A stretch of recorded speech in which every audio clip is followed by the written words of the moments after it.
The first thing that drew me to this was the colors. As you can see from my rig, I love color. The driving factor for me was a life change. It was kind of like, what am I going to do that I'm going to be able to sustain myself for the next 15, 20 years? I'm Brad Inlow, and this is what I call my Sun Roamer. It's a 1982 Toyota Sun Rader, and this is Lilly, my traveling companion. Everybody's got to have a cute girlfriend, and this is mine. Let's go inside and take a look and see what I've done.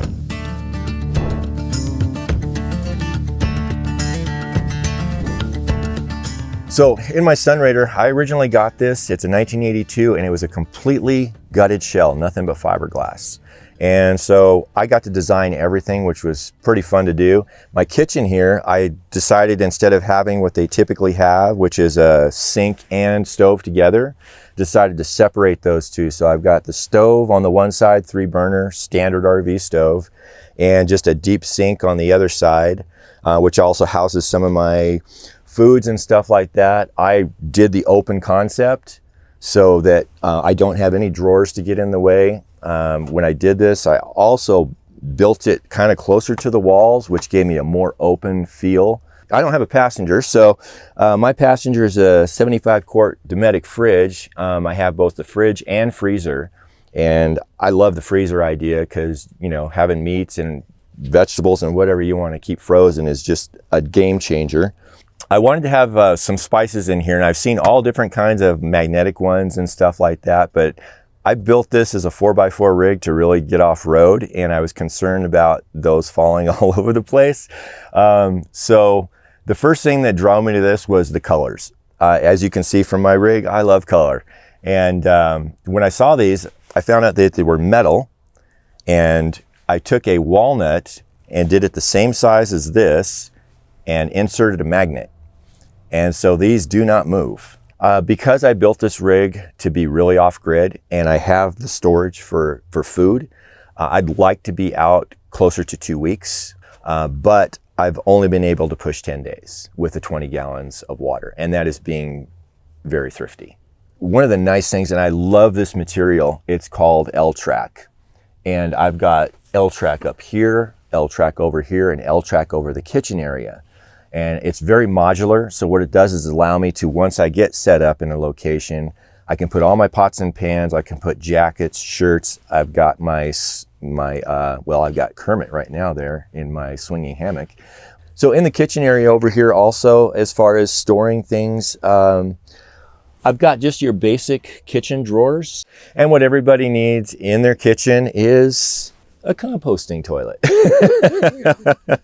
I really like those. I have a lot of questions about those because you don't want to throw your toilet paper in one of these. I use doggy bags. Moving on down over here, we have the pièce de résistance. Everybody loves this. This is my Grizzly wood stove. Yes, it doesn't burn very efficiently.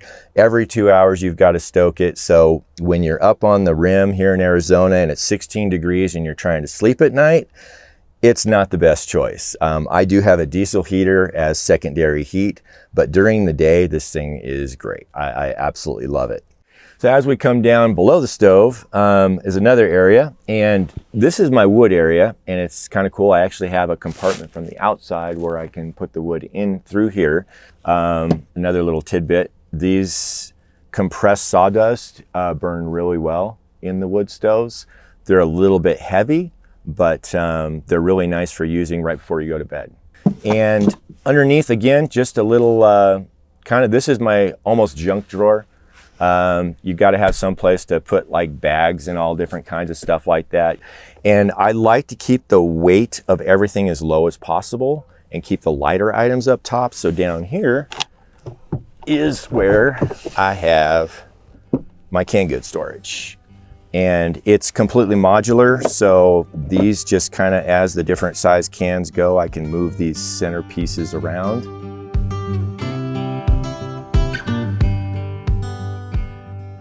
The driving factor for me was a life change, and it wasn't a life change I decided, it was a life change it was kind of put upon me. I ended up in a divorce, and you know, you go from double incomes to a single income and life kind of changes. It was kind of like, what am I going to do that I'm going to be able to sustain myself for the next last 15, 20 years. And I have a small company, and I thought, you know, I'll sell the company and I'll build something that I can live in. I started looking into YouTube, van life. What is van life all about? And so I started looking for these Toyota Sun Raiders, and they were difficult to come by, even back then. They wanted a fortune for them. I was the second person to jump online on this one, and it needed a lot of work, a lot of help. And I picked it up, I bought it. I had another rig, I sold that to fund this, and 2 years. I said, okay, this is a 2-year project. COVID hit, changed a lot of things. It ended up being almost a 3-year project. And here we are.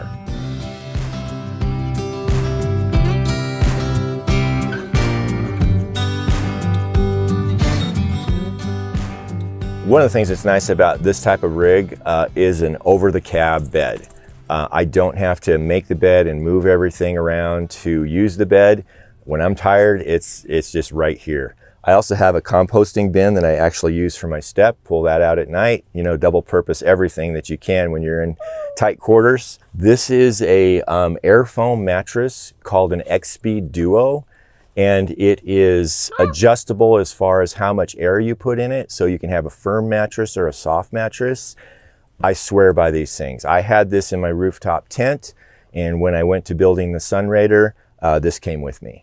Kind of coming out of the bed area here, I've used this 1/4-inch cedar on the roof. It gives a nice aroma too when it's hot outside. It kind of like breathes that cedar smell. One of the things in hot climates, I'm here in Arizona right now, and I've got the Max Air fans, and I can run those so, you know, one is pushing air out and one is pushing air in, or I can run them where they're both pulling air and open a couple windows, and I just get a constant flow in here to cool things down.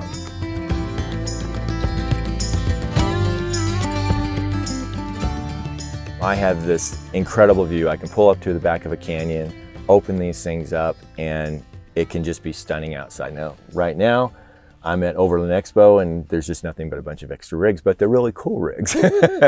So it's still a pretty cool view. These Sun Raiders, this dinette set, this section here slides. So I can have it all the way to the back, or I can have it all the way front, or I can have it like where it's at right now. So it's nice and comfortable for the day. And I really like it. It just seemed to really work out well. Of course, the old famous Lagoon table mount to move around. And I repurposed some copper pipe for my curtain rod.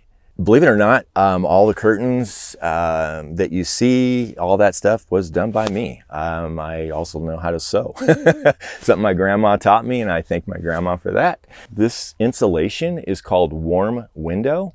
It's 5 layers thick, and it insulates like crazy, both heat and cold. All of this is a boat vinyl with a 1/4-inch foam on the backing, and it's just nice. It's not, you know, kind of a nice aesthetic to it. It has little pinhole cushions that kind of deals with moisture really well. When you're doing something like this, you're really concerned about costs. There are things that you really have to put the money out into the right items, but for battery system, I did a DIY lithium ion battery set. So I have 200 amp hours of lithium-ion batteries, but they're 3.2 cells.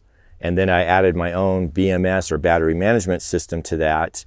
And so that system, without the other peripherals that you need, no matter what kind of battery you use, I was in it only $750. And that's basically the difference of a $2,000 battery. And it's easy to do. And I'll do a shout out because this guy's great. Will Prowse on YouTube will show you how to do that stuff. And that's how I learned. I did not know that beforehand. I just learned from him. So that's been really great. I have 365 watts on the roof. That has been enough power for me because I am not a very power hungry rig. This area here houses my water tank underneath. I have a 20-gallon water tank. I also, I don't have it in here now because I have to make some adjustments to it. I have a secondary pump that runs a full misting system on the outside of my rig underneath my awning. It's kind of the party place when we're camping with other people because when it's hot out, that's the place to be.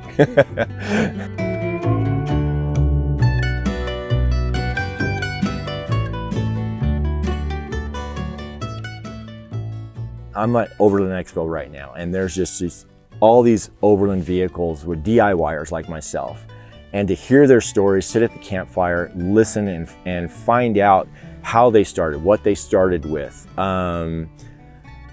It's manageable, it's doable. And that took so much fear off my back. Now the good thing, don't burn your bridges, of course. Don't burn your bridges, because it might not work out on the road and you might have to come back. You know, don't make people feel less than you because you're going to be doing this thing, or even envious of you. It's just a different lifestyle. And like I said, this one for me was not a choice. This is plan B, and I'm just going to make the best of plan B that I can. And I am meeting incredible people. Matter of fact, Happy's Trails, which is a friend of mine, has a converted ambulance, and we are headed up into Colorado next. We're just going to go up there for 3 or 4 months, enjoy the area and travel, and hopefully along that route meet more people, because that is the funnest part. I have been able to go probably and speak to 40 people here at the expo at least, and walk through this thing and to see the inspiration and to hear what they're doing in their build, and to all of a sudden they'll go, oh, I want to copy that, I want to do that. That is so satisfying and so cool, and that's just part of what drives me.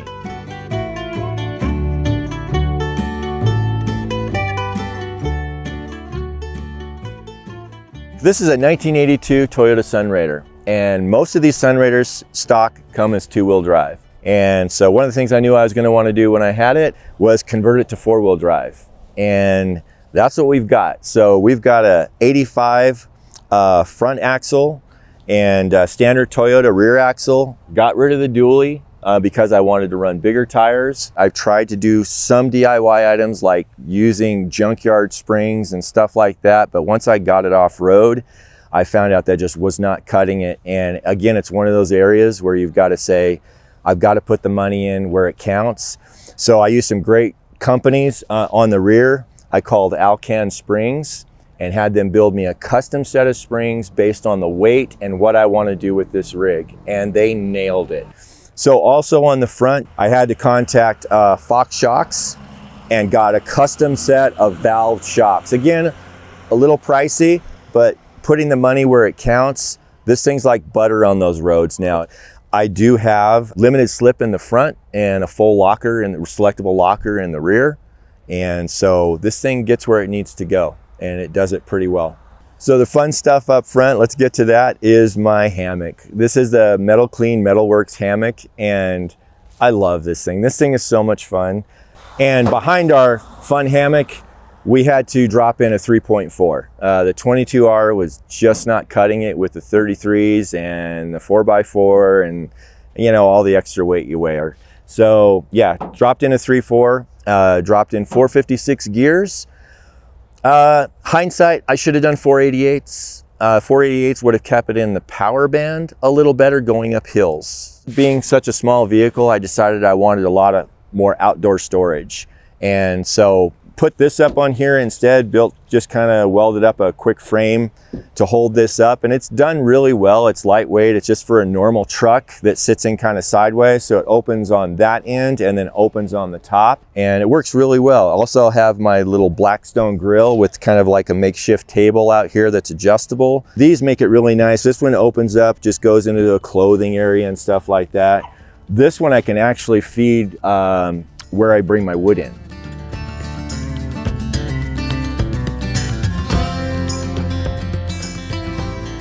If you want to follow me, and I hope you do, I've tried to keep everything real simple. It's Sun Roamer Overland at YouTube. It's Sun Roamer Overland at my Instagram, and Bradley Inlow on Facebook, which I don't know how much longer I'm going to be on Facebook. But anyway, guys, thank you for coming to see my rig. I hope you enjoyed it. And please follow me, get to know me, let me get to know you, and see how we can encourage each other in this cool journey we call life. And again, thanks for dropping by.